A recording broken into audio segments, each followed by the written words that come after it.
Good afternoon, everyone, and welcome to the CJCA Positive Youth Development Committee Education Webinar Series. I am Wendy Faulkner, Assistant Executive Director of CJCA. This is our 10th in a series of webinars over the last 12 months that focused on education in the juvenile justice system. Today's webinar focuses on policy implications of the CJCA 2018 Positive Youth Outcomes Committee Education Webinars. I would like to thank you all for taking time to participate in this webinar today.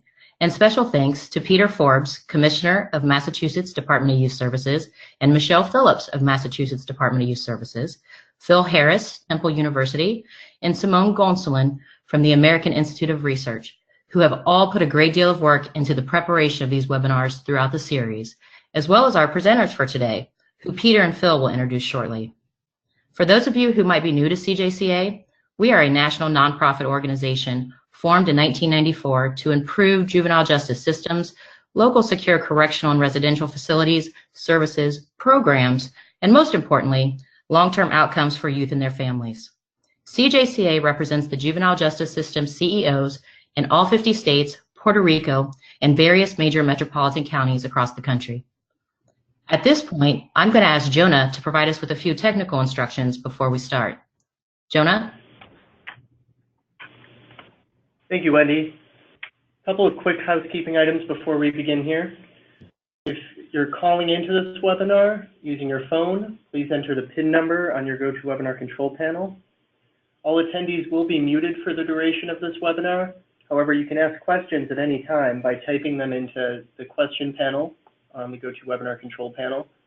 And all questions we'll try to get to at the end of the webinar. And this webinar is being recorded. So a link to the audio recording and the PowerPoint presentation will be sent out following the close of the webinar. Now I'll turn it over to Peter to introduce our presenters for today. Peter? So this is Peter Forbes, Commissioner of the Department of Youth Services in Massachusetts and Chair of the Positive Youth Outcome Committee. Thank you, Jonah. I just want to thank the CJCA team, Wendy, Mike, and Darlene for sponsoring this, and for all of the panelists today for jumping in.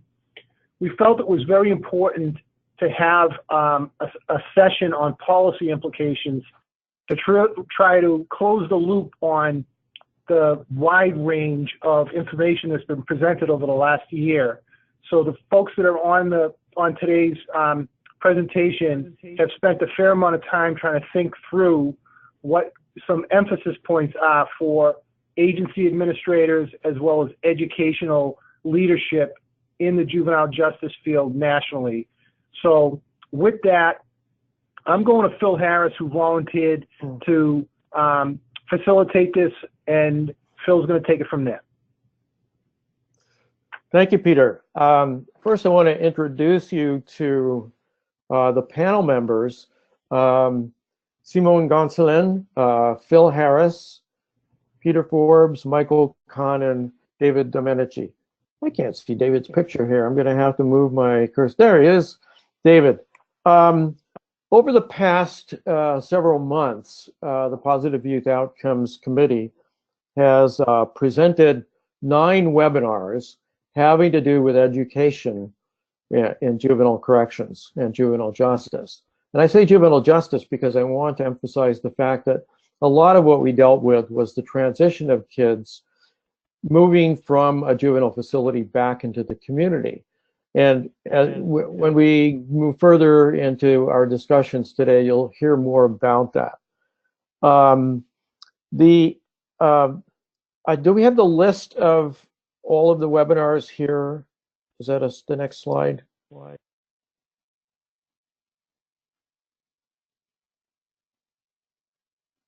Yeah. Okay, so I just wanted to quickly say that the 9 webinars, as you can see from this list, cover quite a good range of topics, looking at what educational success means, classroom excellence, which we're going to get to in more depth, engagement strategies, getting kids engaged in the classroom and in the facility, the use of technology, a really big issue and a growing one in juvenile facilities, obstacles and remedies to re-enrollment of kids moving back into the community. We know that there are some difficulties that vary tremendously from location to location, and many of you no doubt have faced those. Effective reentry practices. Reentry is a big issue now and has been for a while. It's getting a lot more attention, and it's important that we look at reentry both with respect to the community, but importantly with respect to school. Post-secondary strategies. You know, think about the fact that a lot of kids coming out of juvenile facilities really have completed high school or a GED, and they need to move on to another kind of learning environment. Measuring and tracking positive outcomes was a topic that received quite a bit of attention, and still there are a lot of questions about how to best tackle that. And then finally, special education. Fair number of kids in our juvenile facilities fall into that category with special needs that must be attended to while they're in the facility and during the transition back into the community. We are not going to focus on all of these webinars, but from each of those we've drawn policy implications, and that's what we'll focus on today. We're going to focus on 5 of these webinars, the second one on classroom excellence, the 4th one on technology, the 5th one having to do with re-enrollment, the 6th one having to do with reentry, and then the 9th one having to do with special education. We're going to, what I'm going to do is try to keep the discussion of each topic, each policy implication to about 7 minutes. And what I'll do is I'm going to feed a question to a facilitator for that policy issue. And then that facilitator can talk about it for a few minutes, and then we'll open it up to the other panel members if they have additional comments to make. As Jonah said, you will have the ability to feed questions to us, and we'll get to those at the end of the webinar when we have a Q&A section. So I want to turn our attention to David first, and David presented on classroom excellence in secure residential facilities. And the policy implication, David, that I want you to focus on has to do with the following. All schools and juvenile justice facilities will offer credit-bearing courses that are appropriate for individual students. State education agencies will mandate that receiving schools accept student credits and partial credits for courses taken inside of juvenile justice facilities. So take it away, David. All right, well, thanks so much. Just to go back just for a quick moment or two, when I sort of led the discussion on the panel that I was on nearly a year ago, we started off again with a series of prompts or questions that we were suggesting. If you're a leadership of an agency or a deputy director, what are the sort of questions you could be asking? And those range from things like sitting with your principals and asking them, do grades and credits earn here, transfer when our kids leave? Really thinking hard and looking at the data, do all of our kids really attend school every day? And how do I know that? And how do we know that? And how do parents know that? Getting your arms around the issue of do children in our school, are they enrolled in the right courses, or are they just sort of passing through courses? But are we, or is our education provider ensuring that young people are in the right courses, the courses that are necessary for them to earn a high school diploma? And those all were presented as sort of practical steps. Like you as an agency leader, these are questions that you could ask, and on an ongoing basis, you could try to get data about and then use your bully pulpit to ensure they're taking place. So for the policy implication, we tried to roll this up and do our best to summarize it. How do these sort of day-to-day practice items or how could they be reflected in policy? And although the policy is sort of cut and dry, it's one that we know doesn't take place all the time. So the first half of it is that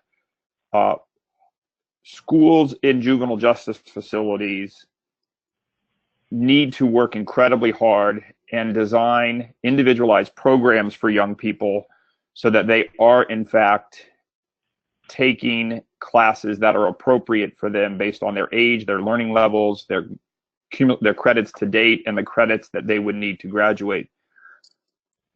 We still see around the country schools simply plugging kids into classrooms and just having them simply in math or having them simply in English for weeks or months at a time, and then being frustrated when those young people go back home and the receiving schools do not accept their credits.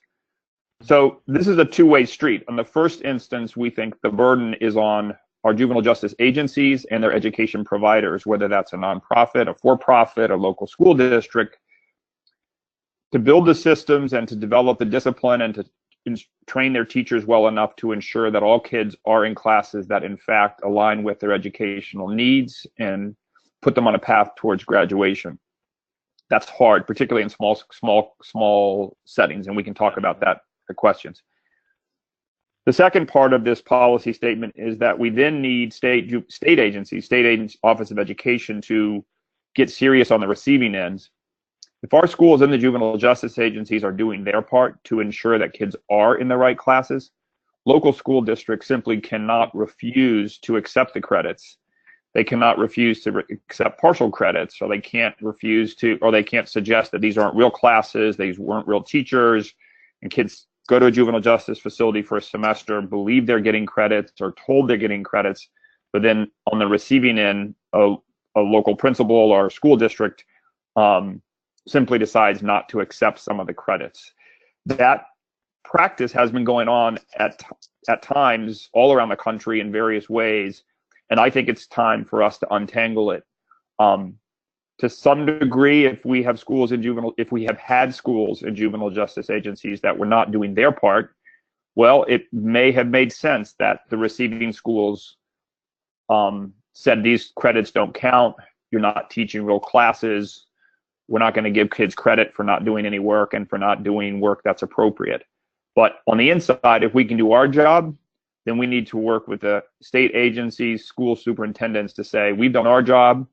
These are our kids collectively. They've been with us for half a semester. They've taken these 5 classes. We're certifying that these classes are real. They meet local and state standards. Receiving school, you need to make sure that when these young people come, they're halfway through a semester and they're getting credit for finishing half a semester. They can't be told that last half a semester was a waste of time and you have to start over again. So that's how I tried to summarize what I think can be sort of the practical pieces into what a policy should be. And I want to keep coming back to how does this potentially apply to those of you on this call? You're the head of a juvenile justice agency, you're the head of policy, you're the deputy director. This requires getting into the weeds a little bit with your education director or your education provider. And it may also require you to really get out there and work with the state commissioner of education, the superintendents of the key school districts where your kids are returning to.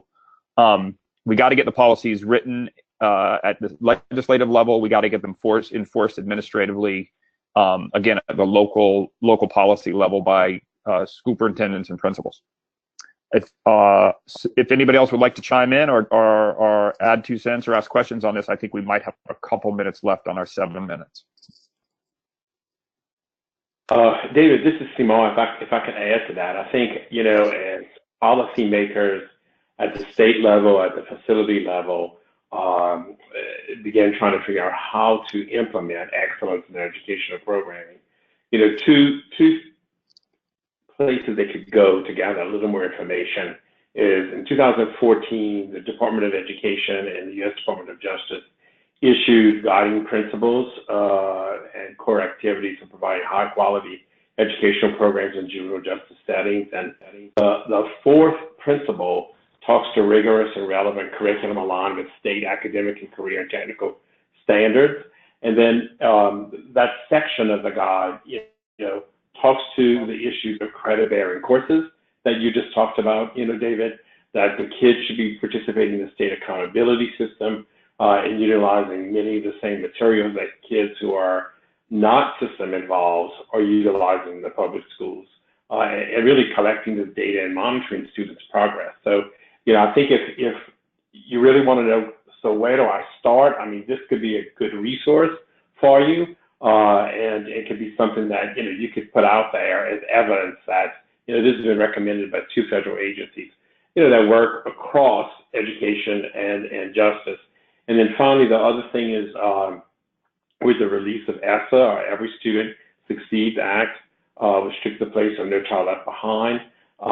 There is under Part D of the statute, it talks to the need for offering credit-bearing courses to youth who are receiving educational services within juvenile justice facilities. So, many of you should look to your state Title I plans and determine how the state educational agency, who has monitoring responsibilities, as David mentioned earlier, how they plan on determining and supporting the implementation of this credit-bearing courses.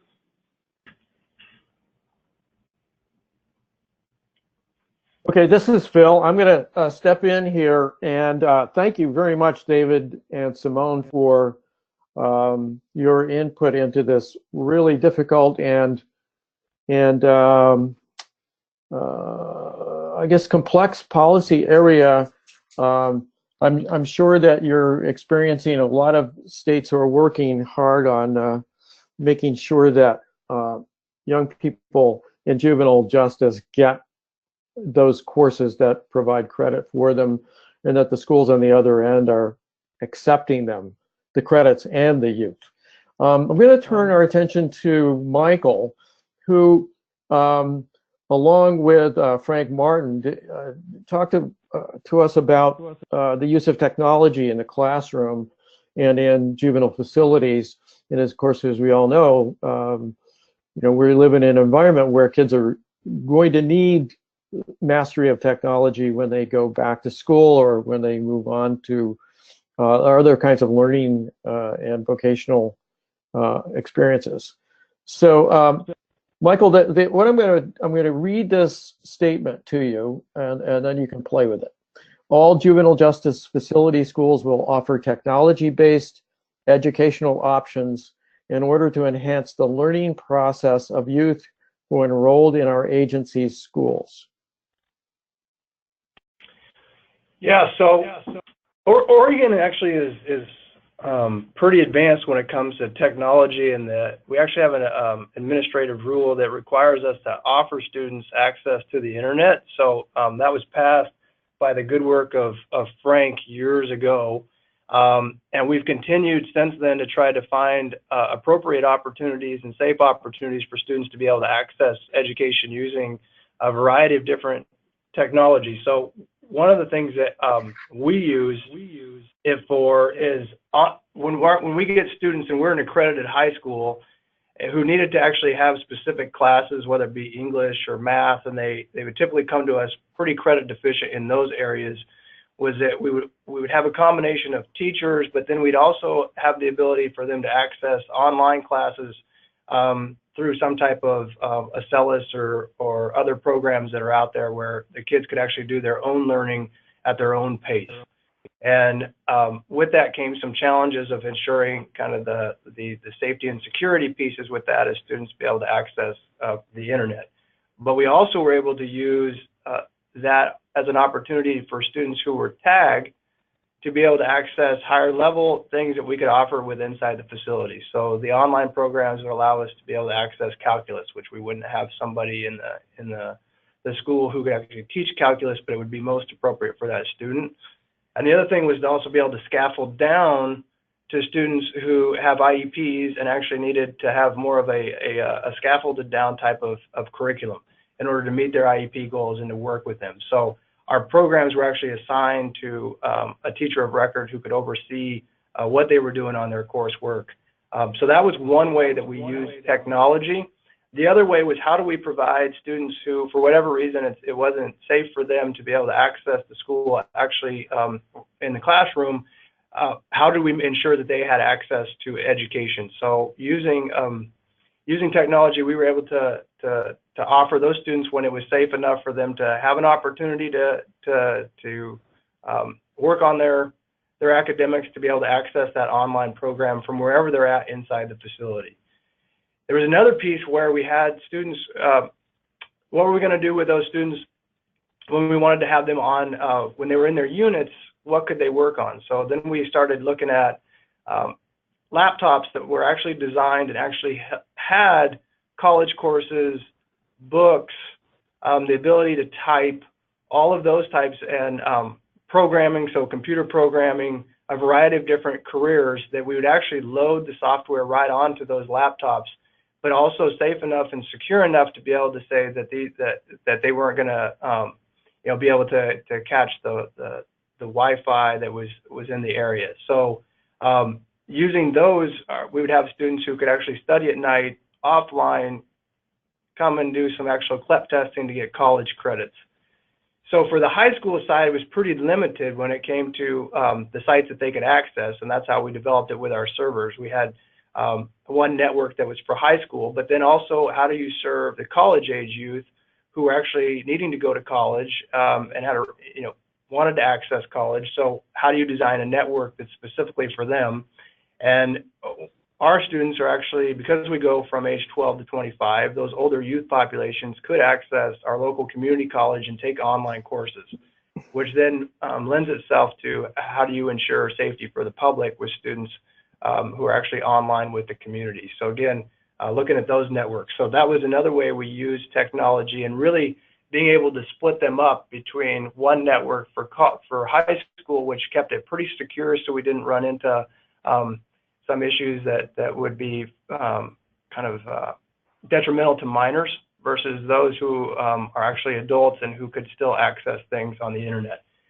So that's how we used technology, and we also continued to and really feel like it's important that students have multiple platforms to work off of, because when released, they need to have the skills to be able to work off of either Chromebooks, PCs, or Apple. So we had actually a variety of different ways for them to use technology, so they could actually learn how to use multiple platforms, so when they go out and get jobs. And then the other big implication that we found that needed to be a policy was for the industrial arts piece of it.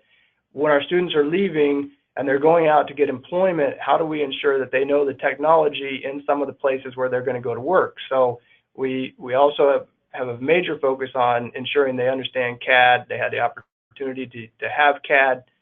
They had the ability to work on CNC machines, where they would then program them, and then also machining and automotive. And since everything is very technical based out in those fields, it was making sure that the equipment we had is actually up to date with what is happening in the actual job market.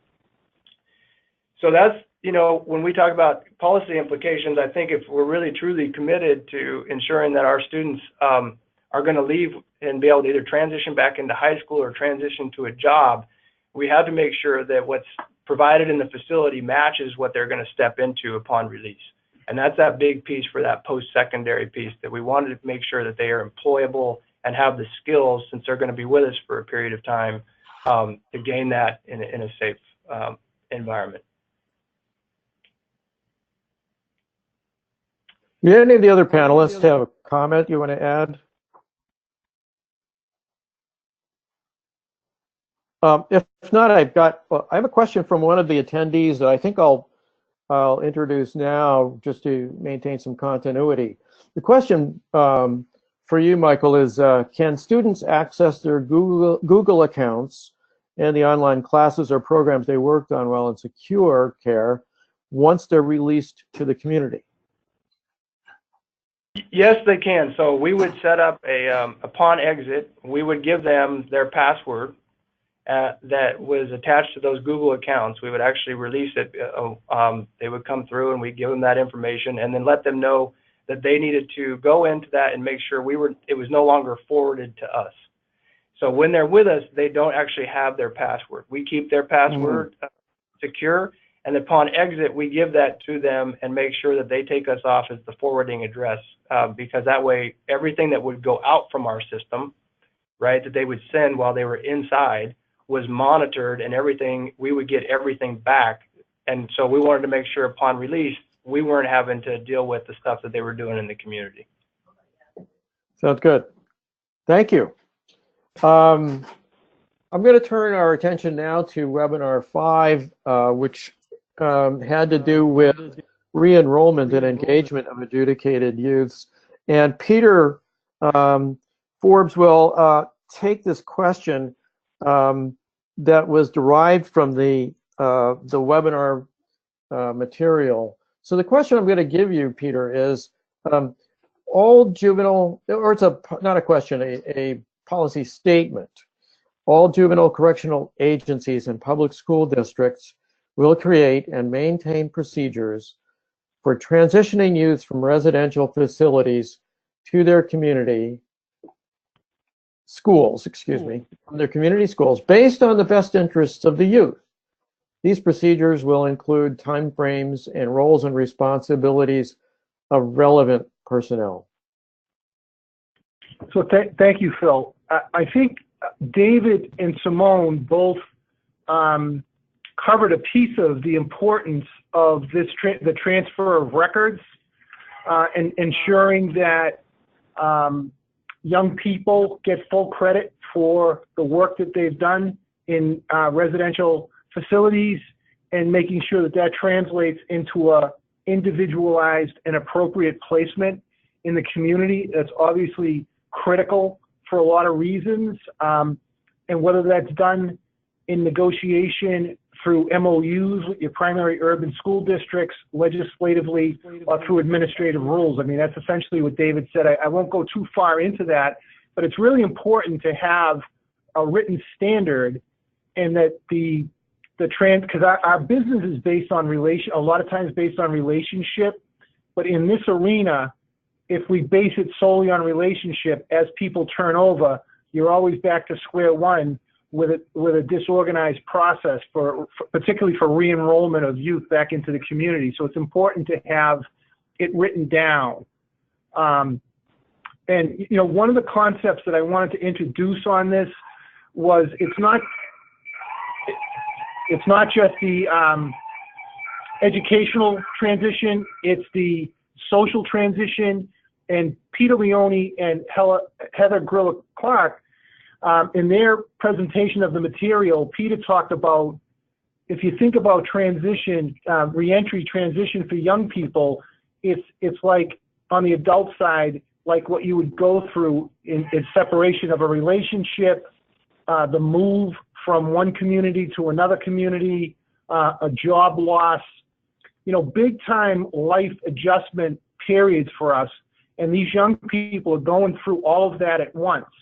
So we really need to make sure that we're doing the record transfer in an orderly way where young people get full credit. But we also have to attend to the social issue that young people have to go to a new school and go into the cafeteria and decide on the first day where they're going to sit and who they're going to hang around with. And that really, for us, that's really making sure that we have individualized case practice that supports that transition, and making sure that education is a primary piece, but it's not the only piece of the transition plan. So hopefully that answers the question. Do any of the other panelists want to chime in?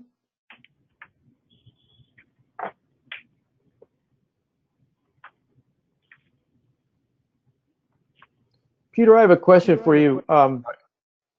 Is it the case that in Massachusetts there are specific people who handle the transition back to school? I mean, specific people and roles, or is it more general than that? Yeah, in Massachusetts, we're pretty fortunate. We're well resourced on the educational side. We have 11 educational and career counselors, And essentially what they are is like a mobile guidance counselor that tracks the young person from commitment all the way through to community placement and beyond. And they attend treatment meetings, they do the record transfer, they line up the appropriate school placement, and they do a lot of that integration with education and release, treatment planning, and then release planning. So we have a set of individuals, so each young person is assigned an education and career counselor who's, essentially like a coach, a technical coach throughout the entire process. Sounds good. This is Seymour, if I may add to that. Some of the research that I think Heather and Peter shared on the webinar really endorse what Peter Forbes is saying right here, and I think it kind of hones in on things we really need to think about as policymakers and then implementers of quality educational and transitional programming. As Peter said, the transition plan needs to start at first contact. Think exit entry, that old mantra, that I think we all try to live by, and making sure that kids' transitions are in fact successful. I think having a youth who is highly engaged in the development of their transition plan is also something that Peter and Heather honed in on, and of course having family, their home-based school potentially as members of a group who help to plan that. And of course, any agency staff that could be supportive of this youngster, especially if they have mental health concerns or those sorts of things upon the youngster's release and movement back into the community. Also, the well-trained staff, I think, Peter, you hit the nail on the head there, who really, gets transition and what kids need in order to be successful. And then, it has to be funded. Transition planning and services have got to be funded. It cannot be, oh, we're going to just do this, on top of everything else that has to be done. And I think finally, and I think this is one of the biggest indicators from the research, and I think, Phil, this goes back to the question you asked, that there is a dedicated transition coordinator who oversees the process. And that's pretty much their major job. It's not one of 16 jobs that they have. And I know it's Title I Part D, in order for states to receive Title I Part D dollars from the feds, and for this money to move down to facilities, each facility does, in fact, in their sub-grant application, must identify that there is a transition coordinator at the facility level in order to oversee the appropriate transitional processes. Just to add what Peter said, and more endorse what he said more than anything, I guess. Right. Very good. Thank you, Simone. And thank you, Peter. Peter, we're going to stick with you, and we're going to move to a policy implication from webinar 6, which has to do with reentry. So what I'm going to read this one to you. All juveniles in juvenile correctional facilities will receive the same educational and CTE services as their peers in the community, and will be exposed to curricula and performance standards that are as rigorous as those of traditional public schools. So thank you, Phil. I mean, that seems to be the strongest thread here, is the transition from residential classrooms into community classrooms. And one of the things that has to happen, and David talked a little bit about the differentiation between how school systems look across the states in juvenile justice. We actually have a contract with a nonprofit that provides our education in all of our programs. And so that having one educational provider, we're able to have a curriculum that's aligned with the state standards that gets recognized by our Department of Education and therefore is received pretty universally by our school districts, which are all autonomous. So I know what we're doing is not going to work across the country in every state, because we have, there are different models around how this is set up. But that's what really worked for us, is one curriculum delivered by one provider across all programs that's been sanctioned by the Department of Ed as meeting the standard. The other piece of it is having quality assurance measures within the agency to make sure that all your teachers are in fact up to speed on their licensure, and that classrooms are being delivered by teachers that have licensure in those content areas, which is another challenge when you're running a two-teacher schoolhouse and they're teaching across subjects. But things like professional development and quality assurance and curriculum alignment and all of that, that's like, in a lot of ways for juvenile justice agencies, sometimes that's material or content and sophistication that we don't necessarily have in-house. So we have to either partner with the education department or purchase it. In Massachusetts, we actually purchase it. As it relates to, the transfer of credit and all of that, and we talked a little bit, and Simone started to talk a little bit about having youth involved. I mean, one of the things that we're doing, this is not a straight ahead answer to the question, Phil, but one of the things that we're doing is very early in the process, in the assessment process for a young person that gets committed, we're asking them what they want to do and where they want to be.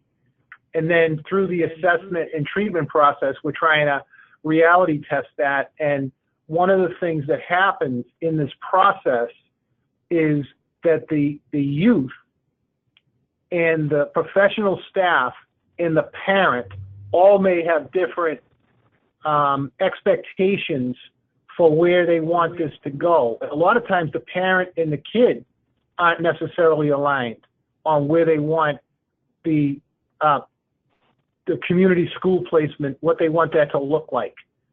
So there's some work that real work that needs to happen, and that's part of what happens when you ask people what they think and what they want. They're going to tell you. And then as professionals, we have to help guide that, but support that. And if you do that, obviously on the other end of that, the young person's going to be motivated for the placement that gets generated. And then from a case practice standpoint, part of what we have to do is generate traction on the community placement, and whether or not you can do that through passes and allowing that young person to get out to the school placement, or you're going to do it through bringing school personnel in to meet the young person before they leave. And I know that in some geographic districts, that's just impossible based on distance, but a lot of us are working in urban centers where you can do some of that work. And in Massachusetts, we're doing a lot of that, trying to get kids out to their school placement before they get released from long-term secure treatment. So that, again, there's the kind of administrative educational piece of it, and then there's the social piece of making sure it's a good fit, making sure the young person's on board and the family's on board, and then trying to get them to practice and get essentially some traction and some comfort on where they're going when they get out. And, things like, and I know this doesn't answer the question, but things like, how does that young person get to school the first day? And from a case management practice, does anybody ask them, how did it go at the end of that first day? Those are basic case practice standards that support the transition for young people as they go from long-term residential placements into the community. Do any of the other panelists want to chime in? I'll just add a comment or two. The fact that Peter could talk about this at such level of detail is really at a bigger level what I hope all of us can encourage agency leadership to do. I think as we've done so much work around reform across the country, for so long we needed the focus to be on just basic terms of confinement and basic safety, and related to that, we all spent a lot of time on just like, let's reduce the numbers and not have kids here who don't need to be here. And that's had huge positive implications for young people. And now that we have lower numbers, it presents some other challenges, but I also think it presents leadership with a real opportunity to look at the complexity and the importance of education in a much bigger way. you know, again, oftentimes we still go into facilities or go into agencies where the entirety of educational experience of a young person is reduced to a box that is comparable to the same box as did a kid get 1 hour a day of his large muscle. It's just right. It's like education, yes, no, large muscle, yes, no, group. And then they have immense amount of data and quality assurance, to use Peter's word, around all other aspects of what's going on, which is terrific. And I just think if we could get all of our leadership to you just can't say that like we have an education provider that does this for us. You might have a school district that is terrific, but you simply don't know it unless you ask a lot of detailed questions and have people develop sustaining, meaningful, real-time sort of data practices to help you as a leader of an agency get your arms around this, and then be able to go support and hold your own team accountable for those of us that run our own education divisions, or hold local school districts accountable. And if the local school districts are not meeting standards that really just make sense to you, then finding allies, and that ally might need, again, to be the State Office of Education, particularly with the focus of ESSA, et cetera. Or it may be elsewhere, but all these nuances are really critical. And again, there are a number of agency directors now that really, I think, have gotten to this place of knowing that we just can't turn this over to a provider, nor can we assume local school districts are doing it, nor can we consider all of education just like, you know, one prong. It's one of, if not the most important aspects of a really high quality therapeutic approach is the education and the transition when you combine the two of them. So Peter, thanks for getting into the weeds at your agency on behalf of kids on this. Thank you, David. And thank you, Peter. We're going to move now to look at special education as a topic that's very important, and that Simone and his people at AIR have spent a lot of time working on with other colleagues. So Simone, I'm going to steer this policy implication to you, and it reads as follows. All juvenile justice facilities and schools are to develop a coordinated set of services and activities designed to improve academic and self-help outcomes of youth with disabilities as they move through school and transition from the facility to the community to promote adulthood aspirations of youth.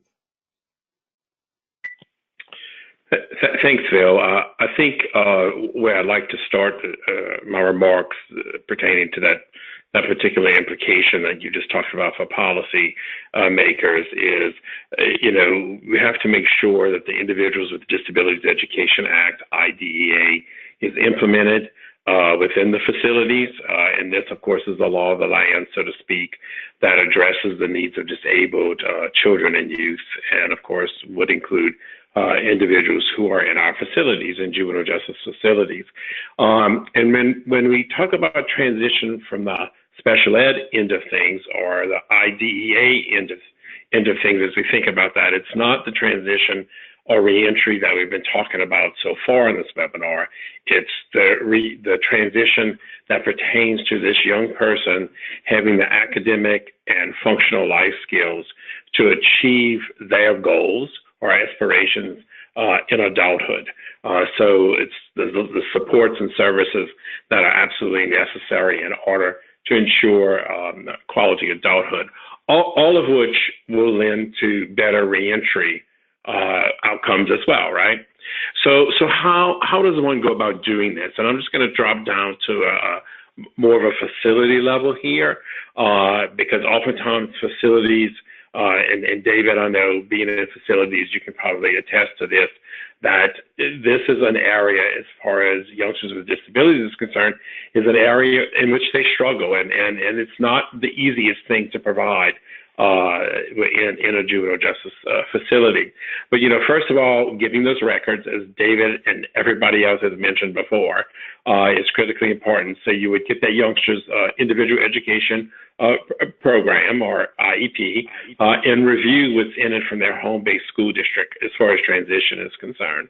And in there should be some sort of vision statement for this youngster, that the youngster should have provided input on as to what they want their adult life to look like. And so the whole goal of transition, as far as IDEA is concerned, is to assist that youngster in moving into solid adulthood.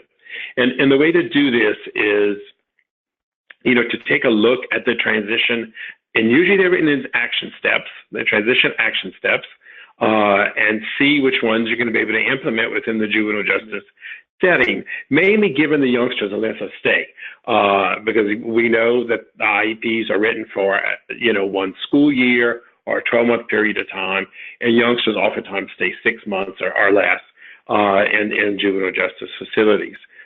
So you would take a look at what those action steps are, and then you would figure out how you're going to integrate some of those action steps into instruction. So this could be done through reading assignments, and suppose a transition goal is for a youngster to find out more about being a veterinarian's assistant. Because they have a love for animals or that sort of thing. You could integrate reading material or language arts materials that really hone in on youngsters being able to find out a little bit more about that particular profession. Social studies lessons oftentimes lend themselves to individuals learning from history to apply that to their lives in the future. Mike talked about computerized instruction. What a wonderful way to access information on computers and the internet to gain information about the world of work. You could have a career exploration books within your library at the facility school. You could have OSHA resources that can be accessed by the youngsters online there in the library, and potentially have guidance staff who could assist them with that. Also, some of those real basic activities that oftentimes we think of as self-help are critically important to help youngsters as far as moving from an adolescent to a young adult, a competent young adult. And those are things like, building budgets, taking a look at newspapers or online sort of ads to see what an apartment costs, and that sort of thing. So those would be some really good activities that would help them as far as moving into adult and self-help. You can also provide interest inventory administration. So you can find those. Oftentimes, many of them are free or very inexpensive, can be done online. The youngsters get this tremendous printout that identifies what their interests seem to be, and they can sort of work from that and finding materials, both the teacher and the youngsters. Bring in speakers from the area, people who are volunteering there at the facility, maybe to come and talk about some of the work that they're engaged in and what sort of pre-work was needed, what prerequisite skills are needed in order to hold down a job in a specific area. Offer job fairs, offer CTE coursework there at the facility so that youngsters can walk out of there with skills that will make them employable, a portion of the skill set needed, and that they can continue that education if it follows state standards out in the community when they're released. And then, of course, there's also the option of dual enrollment, where youngsters, especially youngsters who are near graduation, can be duly enrolled in both working towards a high school diploma, those credit-bearing courses that David mentioned earlier, as well as college courses that Peter mentioned a little earlier when he talked about the Massachusetts system. So those are just some ideas that I want to throw out today pertaining to youngsters' successful, or facilities implementation, I should say, of the transition plan of a youngster's IEP. Thank you, Simone. Any comments from the other panelists? Well, I don't have any comments on the transition side specifically. but I feel a little compelled if we have, just for the 1-minute version. I know our organization harps on this a lot. I know that Simone does. Young people that are in juvenile or adult facilities are fully entitled to the protections of IDEA. That's been clarified by the Department of Education and the Department of Justice. And again, I think we certainly are available to work with anybody at any level of any agency to try to talk through this with people, and really make sure that people at all levels understand what the law says, and then really try to help people make this work for young people. But again, as a reminder, both while confined and during transition, the mere fact that someone is detained or incarcerated does not ameliorate the responsibility of both the secure care provider and the educational provider to meet the mandates of IDEA. That can be hard to do, but it is our mutual job and obligation. And again, we have worked with agencies that are tackling this and doing incredibly great work with young people. But there's still a common notion that because a kid is locked up and possesses potential secure worries, that we can simply rewrite an IEP, we can simply ignore an IEP, or we can just change an IEP. And that's simply not true, both during confinement or during transition. And to back up what David is saying there, if you do go to the link that was provided on the previous slide to the webinar series, if you go to the webinar on special education, the resources that David mentioned are found on one of the slides, and then one of the last slides, and it identifies the correctional education guidance package as being a good place to start. There is a letter, a Dear Colleague letter, that was sent to all the superintendents of education from the Office of Special Education Programs in the U.S. Department of Education, and it pretty much takes you through IDEA and the requirements for youth and young adults in both juvenile and adult corrections, as David mentioned a little earlier, all the way through child find, related services, graduation options for young people with disabilities, behavioral concerns, and protections, and of course the IEP and the instructional needs of those youth, and the requirements can be found there. So there are many resources there, absolutely. And then on NDTAC's website as well. David's organization's website and ours, we have several resources on implementing special education in the juvenile justice settings. That's great. We're getting near the end, and I do have one question from our attendees that let's see, Michael, this is for you. You talked about youths in Oregon in particular using the technology that was offered, CAD courses, college courses. This person is interested in knowing what percentage of youth actually used the technology that was offered. Oh, that's a great question. We found that in the high school is we had a class, so actually it was in the rotation, so every student was expected to be accessing the actual online class. So I'd say that for high school, actually in the building, it was expected. Once out on units, we didn't see them accessing it near as much as we thought. The one thing that they typically would do was it had access to the law library, and that was probably the key piece for those individuals who wanted to find out specifically when they, what was going on with their case or any types of laws around that pertains specifically to them. But having that access at least provided them the opportunity, but we didn't see necessarily all of them taking advantage of it. I'd say percentage-wise, it'd probably be 25% of the students who are probably out on the units accessing it.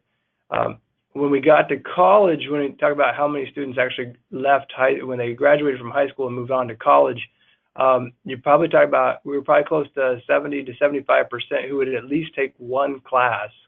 And from that, those who would, it would gradually kind of fall off as the longer they stayed. Probably those who completed an actual 2-year degree, depending upon how long they were there, you're starting to talk about anywhere between 15 to 20%. But we did have a lot of students who were actually interested in the college piece, and then would get into classes and decide it just wasn't their path, and they could pursue different paths. Mm-hmm. One of our attendees is wondering if there are any model schools that are worth visiting.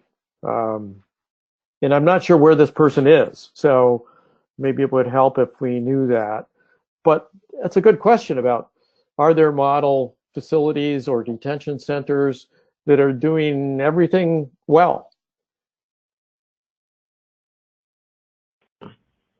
Anyone want to shoot that? David? There's some really great facilities scattered around the country. Again, I'm not sure where the caller is, but you're always a little wary here because but there's some terrific ones. For public agencies that are doing really good work, like District 79, which is the alternative school district in New York City that works at Rikers and Passages, is doing terrific work. There's excellent work being done in the Milwaukee Youth Detention Center, which is run by the Wauwatosa School District. In Massachusetts, you have a separate situation where you have a nonprofit that goes through a 5-year bid process, I believe, with the state, that does terrific work for all of the schools and the juvenile justice agencies in Massachusetts. In Kentucky, the local school districts are doing some really good work with the Kentucky Department of Juvenile Justice, particularly on career tech and vocational ed. The Indiana Department of Youth Corrections, which runs their own education division, is a good model of an agency that does it internally and has worked closely with the state to develop a good set of standards. There are also some nonprofits that I think are doing good work in this space. The Maya Angelou Academy at New Beginnings. I used to work there and one of the people that started, I should say, but it's still doing really good work.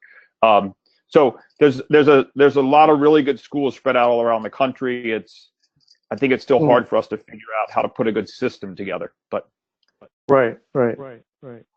Yeah, so it'd be helpful to include in any materials we put together some model sites with any limitations that are relevant. We're really out of time, and I would just want to turn things back to Peter. Peter, do you have any final words? Well, I want to thank all of you that are on, all of the folks that are listening for your interest in this important topic. I want to thank today's panelists.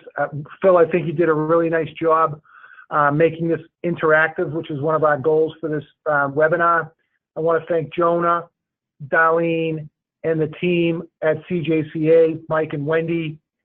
And we're going to continue with the Positive Youth Outcome Committee. I don't believe there's going to be a February call. I think our next call is going to be in March. We're back in planning mode. And I look forward to connecting in the future. So thank you very much.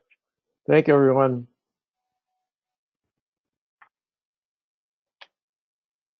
Thanks, everybody.